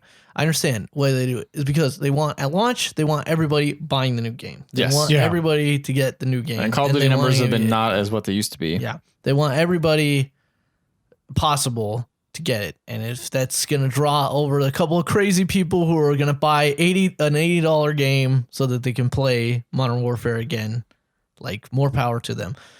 But like at the same time, it's just like honestly, like at this point, why wouldn't you just make them two separate releases and then a big like two separate releases, which are X amount of dollars and X amount of dollars, but your best value is if you buy it both of them together in this bundle. Yeah. Yeah, I mean that would make the most sense. Because then it would be like people like me who are like, I really don't give a shit about new Call of Duty, but I would play the new the Modern Warfare again. Guess what, I would totally play again. There's a lot of people who don't care about the new Call of Duty. There's a lot. That's a lot. Yeah. Yeah, no, but I guess so. It's like they're basically forcing them. Like you really are, and it's crappy, but it's. But then they're just not gonna buy it anyway. They might. I mean, that's a hell of a price assumption. Think about a little bit of a price drop. You know, $50 drops down to like $40. Would you buy it? You know, would you buy Modern Warfare for like $40 or something? Would I buy like? And it came with the Infinite Warfare as well. Yeah. For 40? Yeah, totally. See, that's the thing. They're going to just drop the price down a little bit, and then they just get then you get you there. But I just feel like that's not like. But doesn't that defeat the point? No, because there's buying our $60 There's game? also suckers who are going to buy it right away. They're going to buy the $60 game with the $20 add-on, or I don't know how much it costs. Actually, I never looked into it. Yeah, it's an $80 game. Okay, so it's an $80 game total. So there's going to be people who want that because they're like, "Oh, I just want to play the Call of Duty new game. Maybe the new one will be good. Maybe because you are getting a full game. Yeah. You know, plus the game you know is good, and you get the zombie stuff and all Yeah. that thing. So, you know, they're trying to push the new game. Then maybe people are a little turned off by how Call of Duty looks now because it is a big change from kind of what they looked before. Advanced Warfare was still fairly grounded, but this is just like straight up space and robots and stuff. Yeah. Maybe, they just got to market it somehow. I still see them down the road saying, all right, now this is a completely separate release. Honestly, they might do that. Remastered. I don't doubt that at all. If they did that, I wouldn't be surprised. Because it's just... games drop in value super quick. Oh yeah. Especially AAA games. I mean, within a year you can buy a game for like $10 that was $60. Which is still, I mean, if to go off on a small tangent, it's still insane to me to go on like the Wii U shop and see how all these games that came out at like launch are still like full price. Nintendo does that games. though. Like Nintendo That's is one of the only me. companies that's like, I will buy a game new because I'm like, this game is not going to drop. Yeah. And they've created a value in their own game where it's like, I do that because I know it's not going to drop in value at all. And Nintendo is really good about keeping their value across a long time. I mean, like a really long, like even even long time. Even yeah. like virtual console games are still pretty expensive. And that's likely why third party never really worked on Nintendo consoles. Maybe. I mean, I don't think that's the main reason, but I mean, third party games drop pretty quickly in price. Well, that and console, the power of the console. Yeah, well, yeah. I would say that's more thing. true nowadays than it was in the beginning of Nintendo's reign, because I think one of the big things that drove the original Nintendo console was third party support.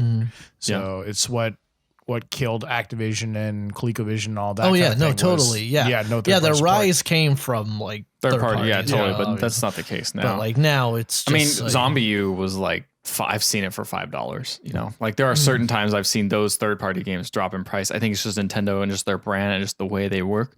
They're not gonna, lower their value. I honestly think the new Mario Runner game that's coming out for iOS is probably gonna be like $10.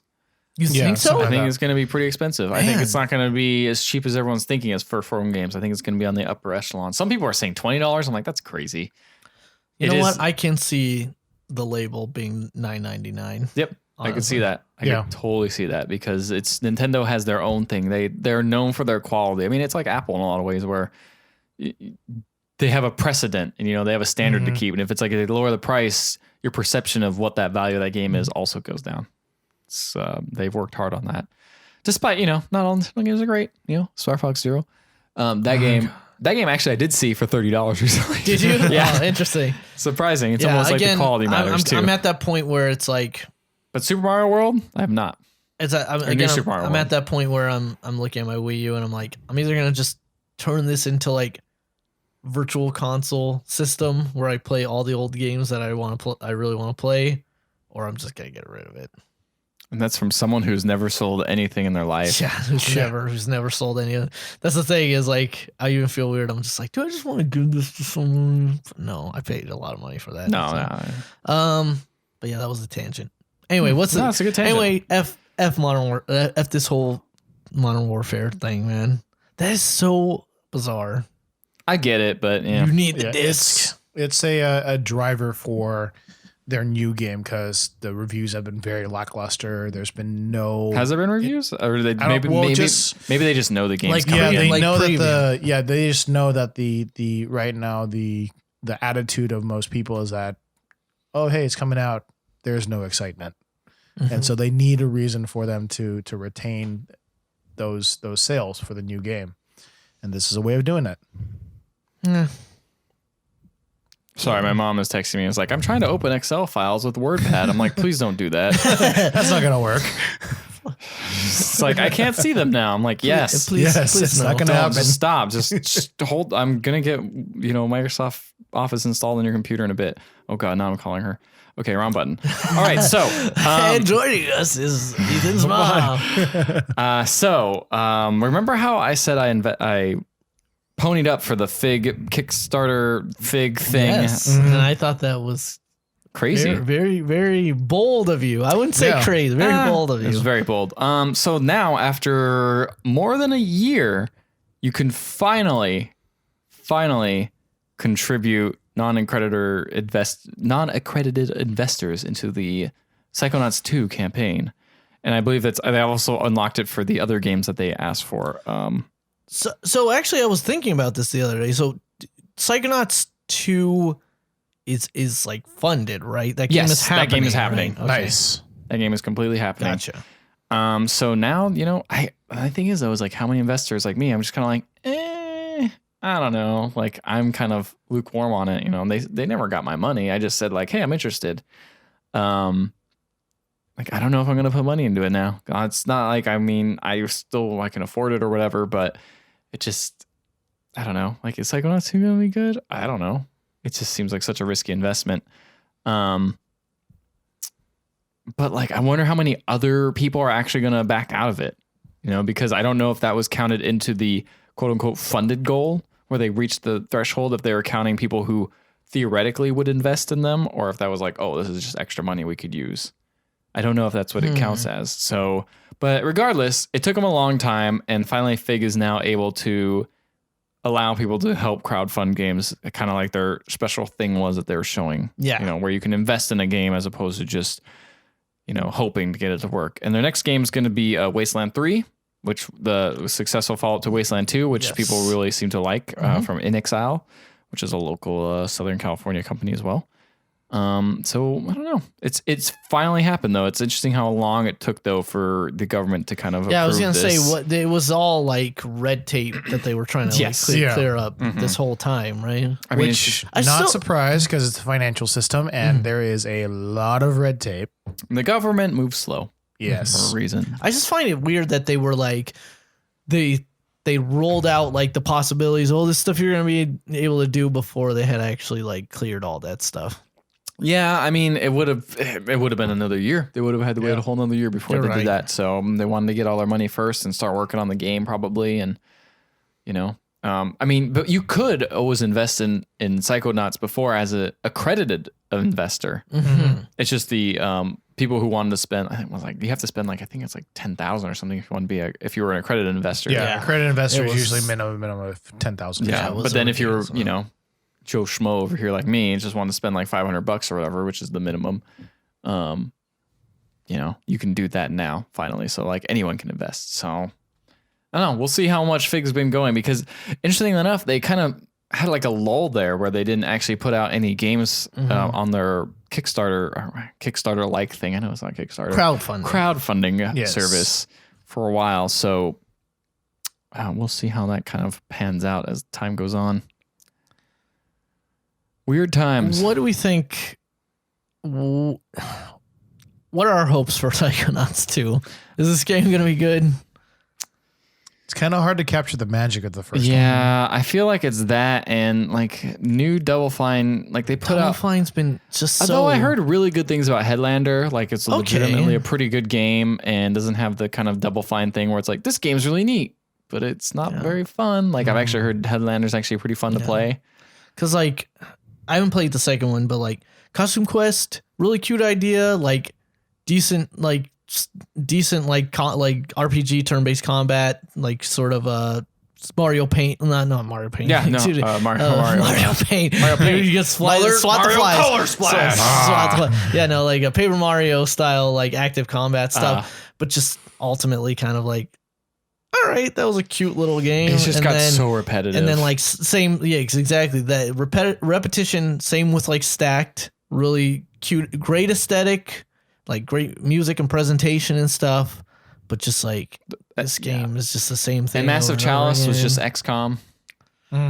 And I was like, that game's neat. It has neat ideas and does some things different than XCOM. Like the best game that But it was XCOM. like the best like kind of smaller game that they put out before all that was I felt like was Trenched, aka Iron Brigade. Yes, that was a solid that was probably game. their best smaller game. And then like Brutal Legend was an interesting experiment. I love that game, but it's it has definitely some large flaws. I would like to see a remaster of that game. Honestly, They came out with it on PC and they up-res a lot of the textures and stuff. On consoles. Well, can't have it all. Well, Well, it sucks to be on consoles.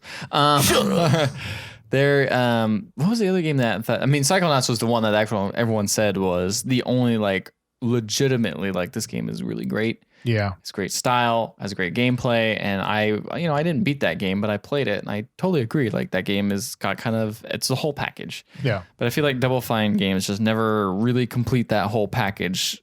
Even Broken Age, that game was pretty cool, but like it didn't nail it completely, It didn't nail the old type of games in the way I kind of hoped it would. The old type classic point and click adventure games. Yeah. I don't know. So Psychonauts 2, there's lofty expectations for a game that was considered their best, and I don't know if they can pull it off considering they make so many different games. And they made that game DF base. Oh yeah, which just kind of faded into. Which they said like, we're just not going to support this anymore. It's early access game, and everyone was pissed, including myself. And it, fostered a lot of bad will towards them, where everyone was just like, don't ever give Double Fine your money. They're just going to take it and run. Because they really did not come through with that game. Yeah, a lot of people are kind of saying that Hello Games is kind of the same way now. Yeah, Hello Games is kind of the new, and people love Do Danger and Do Danger 2. But I think there's so many things wrong with No Man's Sky and mostly the marketing around it. Did you guys read that, was it someone from Sony, I can't remember who exactly it was, came on and was like, yeah, they were just a bunch of guys and their PR, they really need a PR team. And it's I think it was Shuhei Yoshida actually. Yeah, it was. Yeah. And he said you guys they didn't really have a PR team, so they're just saying whatever. And it's like, dude, you guys were the PR team. Yeah, exactly. Yeah, Sony was a PR team. Yeah. You're the ones who hyped this all up. If it was just them without you guys. They told us it was going to be great. Yeah, we were just saying what they said. We didn't actually check. Yeah, there were I would say some failures on both sides of Halo games and of Sony. Totally. I think that Sony ramped up the marketing machine a little too heavily for something and just set way too many If that game wasn't expectations. $60, I feel like people wouldn't be as mad. If it didn't have the marketing behind it, people would be as mad. But like combine those two things and it's like, this is what you give us. This is it. Yeah. Yeah. And now they've gone completely dark. Yeah, that's a weird part is they have no communication afterwards. It's just been radio silence basically. Yeah. All right. I think that's it for news unless you guys have anything else you want to add.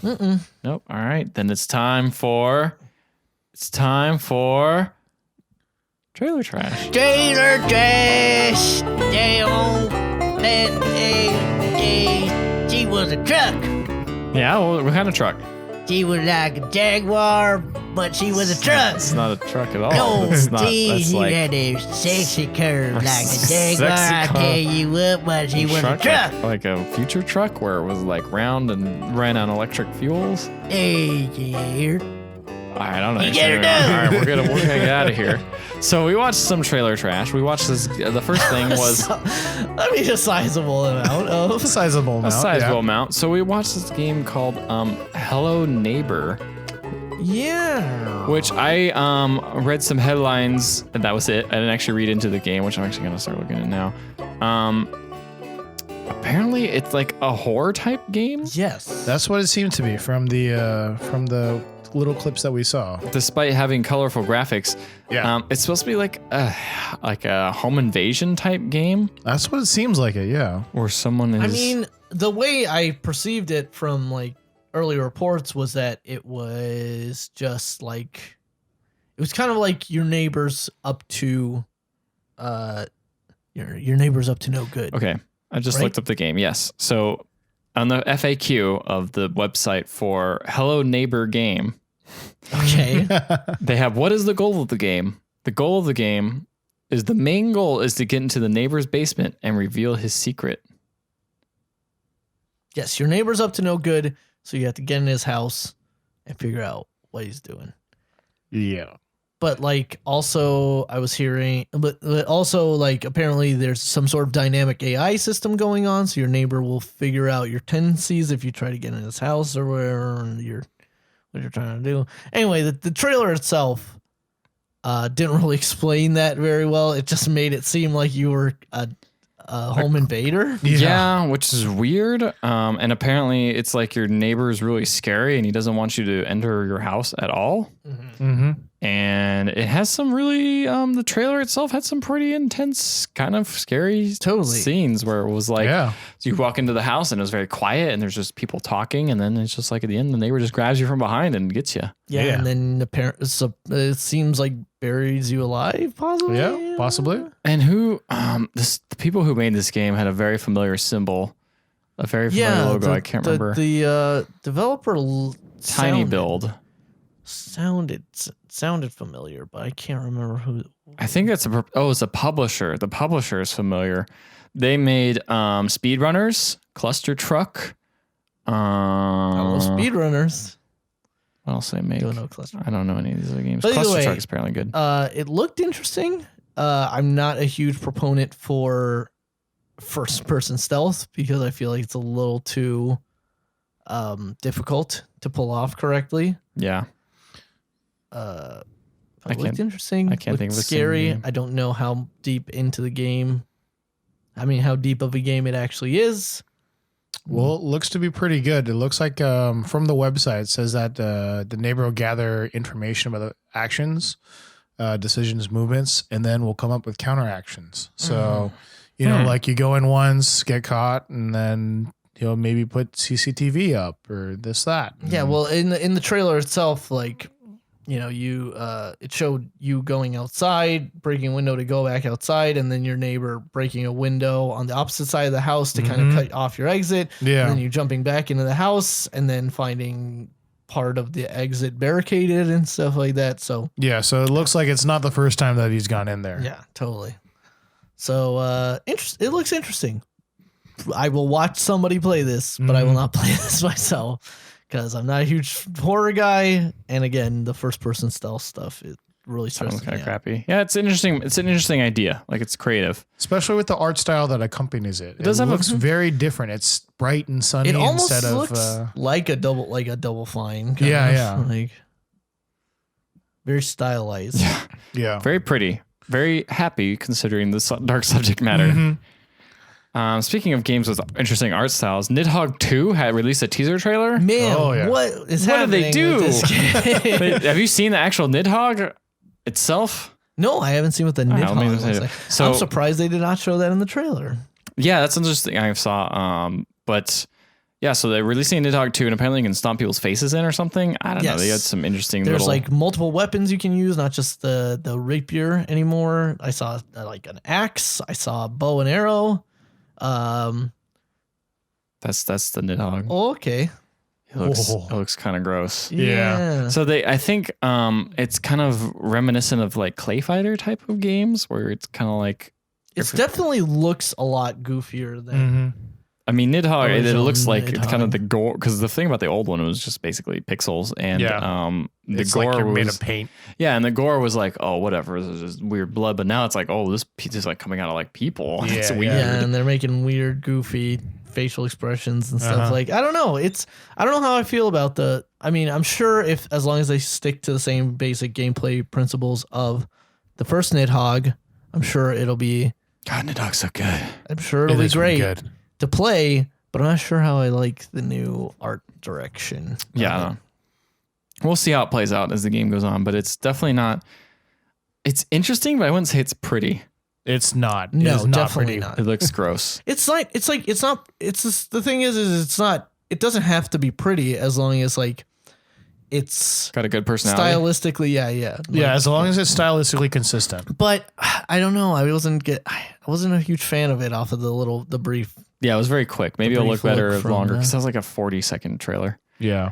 The next thing we got up here is Keep Topping Nobody Explodes a cinematic trailer, which I thought would sound cool, and it was for the PlayStation VR. PlayStation VR. So, I mean, this originally was a Gear VR game, and you can also play it on your PC with no VR attachment at all.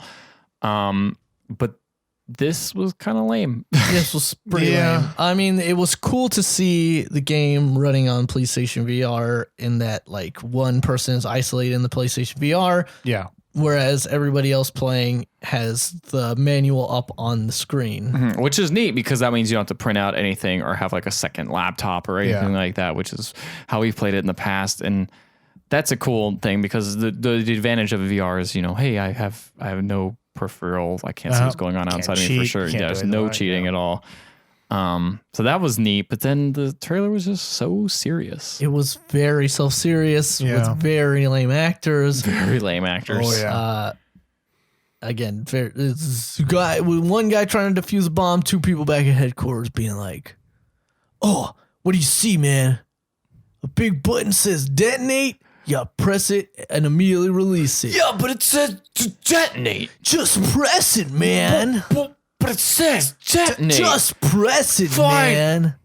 Oh, it's fine. Everything's okay. Oh, all right, let's get this thing. So there's a thing with a bunch of wires. All right, cut the white one. Oh no, that was wrong. It's going faster. Frantically go through the papers. Oh, God. Hit the red one up, and then it cuts. Yeah. It was whatever. Yeah. I was very disappointed by that.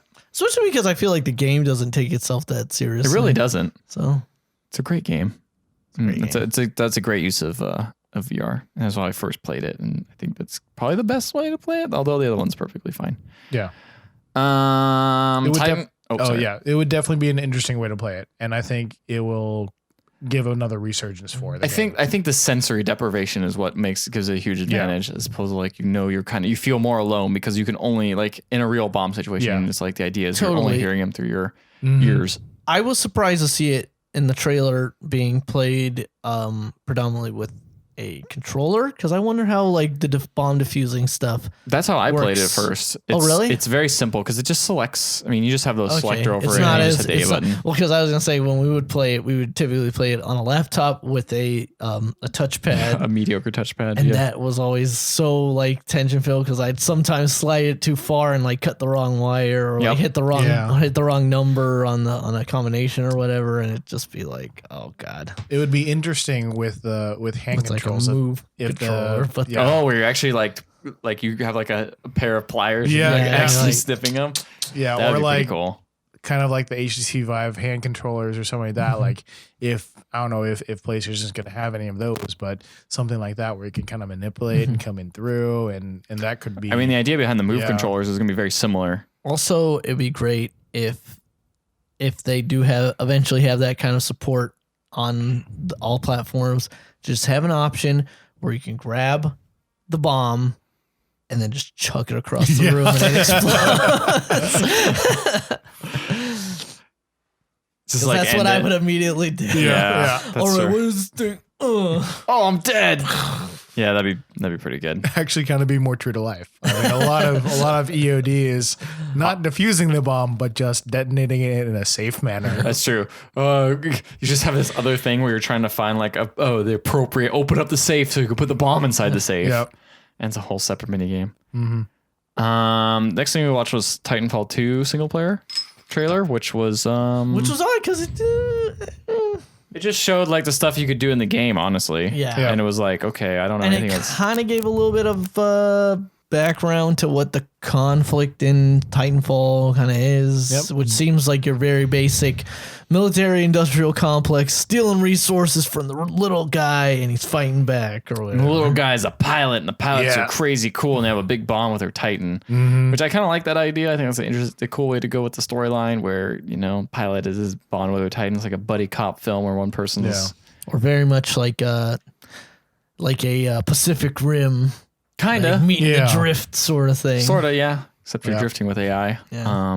Yeah, I don't know, but the trailer itself was like, this is just fine. Yep. Yeah. Beautiful voiceover though by Matthew Mercer, I would say. Yeah, no, Yeah. it was totally it was a very well done trailer. I don't know if it necessarily pulls me more into that, invests me more in that game's world, but it's we'll As see. someone who's super excited about Titanfall 2, I was a little That's underwhelmed by the- the trailer. Yeah. Well, I mean, that's the thing is like ultimately you're playing the Titanfall led with its multiplayer because the first game that was all it was. Yeah. Yep. So like in the second one, I think as long as the story is a nice little distraction, it'll be fine. But ultimately, you are playing for the multiplayer. That's true. Yeah. What else we got? We got Space Hulk Deathwing. Yeah, Which is, I didn't know what this was, and then I watched it, and Ricardo pointed it out very quickly that this was Vermintide for Warhammer 40k. yeah. Instead of Warhammer Fantasy, this is Warhammer 40k version of Vermintide. So instead of swords and melee combat, you just shoot things with You shoot guns. guns, and you've got like crazy tech, like hammers and stuff. Like Yeah. that. It looks fine. It looks neat. I mean, the It's- thing that was so cool about Vermintide is the melee combat felt good. It felt good to just smash some heads in. It felt so good to do that. And now I'm looking at the shooting. I'm like, the shooting looks kind of bad. Yeah, the weapons are kind of weak. They look kind of lame, honestly. Like they don't look fun. Yeah.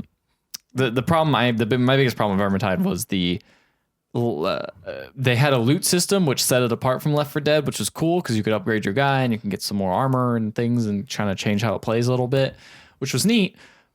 But it was so annoying to level up anything or unlock anything. Like it was a random drop. You get one drop of maybe a good item, every time you play the level. So I'm curious if they'll change that and make it a little bit more accessible, more interesting. But yeah, I guess this is just the same sort of horde thing, which was fine. There's not a lot of games that are co-op type of Left 4 Dead games where you have to, most of them are either horde mode, but these type of games you have to go from objective A to objective B and like kind of fight your way through, which is always an interesting dynamic to me. So we'll see how this game goes. Yep. It didn't look as promising as I hoped. It ultimately, I think, comes down to like, do you like Warhammer 40k? Yeah. This seems like a decent way to experience that property. Yes, that's true. Battlefield 1 single player trailer. So there were other single player trailers around the same time. This honestly got me pretty excited to play this game. Really, Same.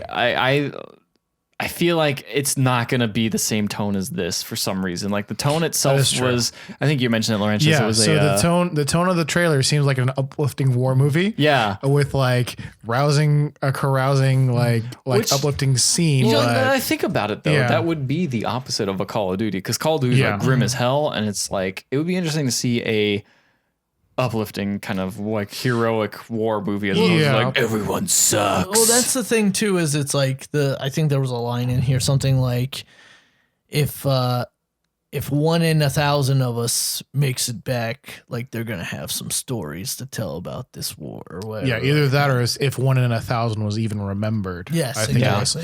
And just to feel the historical context of that war, it seems like an interesting way of bringing World War I to light. Mm-hmm. I mean, as with World War I, it was probably one of the most depressing, crushing things that humanity has ever lived through. Mm-hmm. And I don't know how this, if that type of look at the war as a game would be fun. Mm-hmm. Yeah, I don't know. It's interesting, specifically because again, like it is a situation where, there are still people from World War II alive, like that can tell you what that war was like. World War I. There's no one. You cannot say the same thing about it. So to kind of like reinterpret that war and what it was like and what it was is kind of difficult because there's literally no firsthand accounts left. Yeah, but I think there's obviously written accounts. There are written accounts. But you can't just go interview someone and be like, somebody, hey, about that time. There's no one that does that. So yeah, but I think it's important that we remember it. Mm-hmm. I think it's a good time to come around to it because growing up in high school, all I knew about World War I is trenches, and it led up to World War II, and then World War II everyone knew because I think it was still in the consciousness of everyone there, just because like it was probably like the last justified war in human history so far. Probably. Yeah, so it'll be interesting. It definitely runs through in this trailer what seems to be multiple characters you'll be running through in the campaign. Pilot, what was it? A tank guy. Tank driver. One thing that's kind of a bummer though is they actually have a really interesting section of World War I they're actually exploring, which is the Harlem Hellfighters. Yes, it looks like you have, but I think that's DLC. But I think it's day one DLC. That doesn't make it better. That's just like saying the most important part is that Prothean from Mass Effect 3. Buy the game new and get it. I guess I did pre-order it, so maybe. But I mean, the Harlem Hellfighters seem like a really interesting, and they're definitely Yeah. featured in that character is definitely featured in the trailer. Yeah, is it the last part of the trailer? Little statue In the buy the premium edition. Yeah, in the premium edition. I think it's kind of cool because they're a forgotten unit in American military history. And it's, before Battlefield World was coming out, I didn't know about them. I didn't know that they were the most decorated unit, but not by the US, decorated by the French. Yeah. And it was because, that taste of racism was still there. Absolutely. Totally. Yeah. Honored with the most, and then the returned home with resounding homecoming parades. Practically unheard of for African American soldiers in the 20th century, according to this article. It'll be that's an interesting way to go with it, because it is something that games have never really explored this field at all. This theater of war, as they call it. Yep. And then the last game we saw was Osiris New Dawn, which I had no idea what this was. I just saw it was an interesting looking game. And it looks like No Man's Sky for people who wanted to know what No Man's Sky was. No Man's Sky for people who like gameplay. Yeah. It seemed that way. It definitely looks very early access. Looks a little bit janky. So it's out now on Steam. It is early access. It's actually, at the time of this recording, it's number 2 on Steam. And the top most helpful review is everything. It says everything I wanted No Man's Sky to be. Yeah. So they are seizing the opportunity at a smart time to make something like this. It does look from the trailer, there's like a little bit of that open world jank that you kind of expect. It's not clear if there are multiple planets or anything like that. The trailer, it seems like you are an astronaut on a planet. You're gathering resources. They prefer the term spaceman. Spaceman on a planet. You are gathering resources to expand a base, which looks like you can do some very similar things to Matt Damon style things in the science the shit out of things. Science the shit out of it stuff. But better. But then you can also enter science into, the shit out of things with your friends. And you can also enter into orbit and science the shit out of stuff in space, it looks like. And then there's also a scary Starship Trooper style Bugman running around too. Yep. So but is there what is it in there? What's the word? What co-ed showers, man? That's what I'm trying to say. Are there co-ed showers? Just like Starship Troopers? Is there Starship Troopers? God, now I can't remember. I just remember big bugs and lots of blood. They're afraid. Exactly. Is there Neil Patrick Harris in this? Yeah, maybe. So you could probably procedurally generate him somewhere. Yeah. Honestly, yeah, it's $25 on Steam, which is pretty reasonable. It's way more reasonable than No Man's Sky. Base building stuff looked cool, and then there was also a very brief sequence. Well, there's some cool vehicle looking stuff in there. Got some vehicle combat. It looks like not only just flying, but also on the ground. And then there was also a really crazy single scene of a giant space worm Dune style. Which is funny because didn't No Man's Sky have that teaser, and then it's like no one's ever seen it. Nope. Like maybe 2 people in the world have seen that thing. I don't know if anybody saw it. I feel like everybody would say that they saw. Everybody would have reported that. I feel like some people reported it, but it's I have a feeling that comes down to just how many things you can see in No Man's Sky. Yeah, and it's just how big the universe is. Yeah, and I don't know. This might be a smaller universe, so it's easier to see those things. This looks to be more of a crafted, curtailed experience, which is fine. Yeah, which might be fine. Yeah, there might be no issues with that at all. You know, it could be great. I don't know. Maybe that's.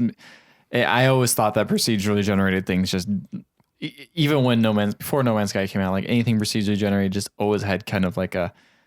It's a hit or miss kind of thing. Very hit or miss. And most of them are, especially when you're trying to go for like expansive universes and relying on your entire game on that, it doesn't really work. Because interesting thing about XCOM 2 is those are finally procedurally generated, but they do weird things despite having like a pretty set thing. Because you can sometimes find like cars inside of buildings. It's like, why is that there? That doesn't make sense. But even those have some set of like, okay, well, this beginning and this end is the same. Now we're just kind of going to generate the rest. This kind of bounding, this is bounded here. You're in this kind of environment. So this is a kind of what you're going to expect. Unlike No Man's Sky, which is just like, everything's crazy. Have fun.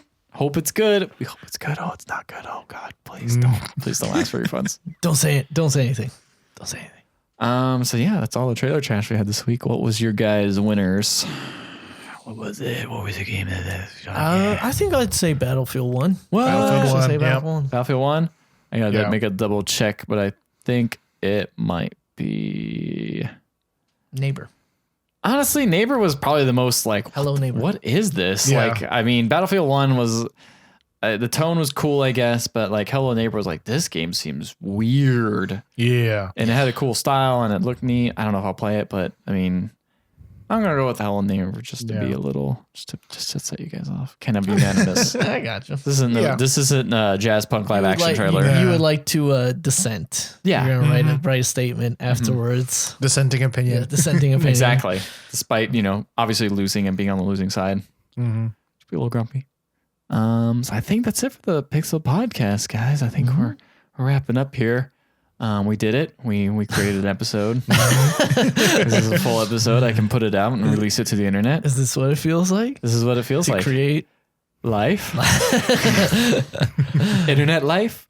If you want, you can check us out on our Facebook page. Please like us there. We have a Twitter. We have a YouTube channel with all of complete playthrough of Abzu on there. I have a review that I've been writing for another local couch game. It's not a co-op game that I've been toying around with, and I'm going to send the other guys. We're going to do another review of one of those. I'm not going to reveal which one it is yet, but we have talked about it earlier on the show. And I don't know what else is coming out. I don't know. I mean, We'll work on some content. I'm getting the urge to stream some more, specifically with October happening. It's a good theme month. Maybe stream some spooky games. Some spooky games. Probably not some spooky games. Actually, honestly, Ari, the Resident Evil remake. That's coming out. Oh, there you the game. We'll play that. I don't know. That seems a little scary. I mean, it's so old by now. Even with the updated graphics, it's not the same level of like. Yeah. It's not the same level as some of these current I don't know, games. man. Still Five Nights at Freddy's. So I mean, you're fine. You might make it. Oh yeah, the pinnacle. The pinnacle for. Or, Oh yeah, they are coming out with the new sequel to that Five Nights at Freddy's sister location. That's coming out, I think, this month. So oh god, maybe you could play that, buddy. Yep. Jesus, You can play some of that. That'll be fun. man. Your favorite. So yeah, we got some content coming out. It's coming through the pipeline slowly but surely. Ranchos, thank you for coming on the show. My pleasure. You've been a good replacement for Matt. Yeah. And we hope he makes his safe travel back here soon. Via hot air balloon. Via Hot air balloon, yeah. Hopefully the wind will blow in the right direction and he'll go towards the ocean and not farther into middle America. Yeah. Because we might never see him again then. I don't know when he'll show up there. I don't know how he'll do. Thanks for listening, guys, and we'll see you next week.